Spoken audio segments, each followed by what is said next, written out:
од меѓуетнички односи, преку спортот, па се до координатор на проект вреден над 2 милиарди евра.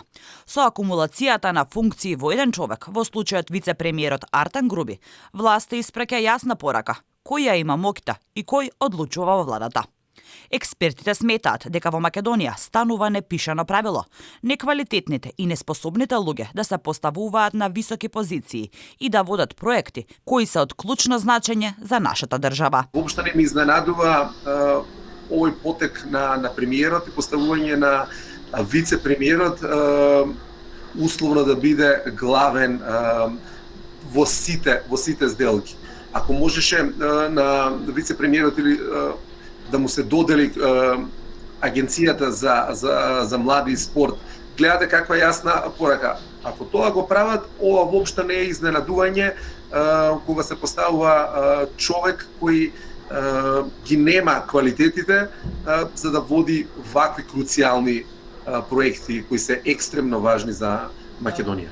Тој вели дека како последица на ваквите случувања, граѓаните се изморени од политичката ситуација во Македонија и реакција на младите луѓе е масовното иселување, односно желбата да заминат од тука.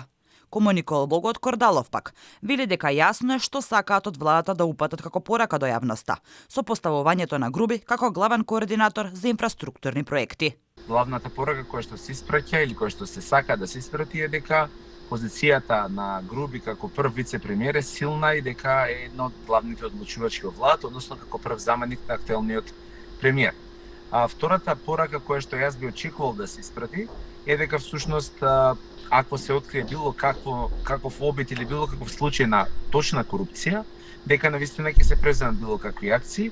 И третата работа која што би сакал да ја видиме навистина да се, не само јас тука и граѓаните, да се елаборира зошто и на кој начин е потребно таквото поставување, односно зошто во интерес на граѓаните таа позиција ќе придонесе за подобро водење на целиот процес. Ова е последната позиција од низната функции кој ги има десната рака на Ахмети Груби. Груби е и прв вице-премиер, министер за политички систем, координатор на Коридорот 8, а сите позиции ги доби со амен од владата. Премиерот не гледа причина зошто Груби не би бил главен координатор за инфраструктурни проекти, нешто што по сила на должност е во ингеренциите на Министерството за транспорт и врски. Ковачевски само кажа, сепак главни ќе биле од Министерството, ама Груби 2 години бил во управувачкиот комитет за Коридорот 8 и си ја вршил работата.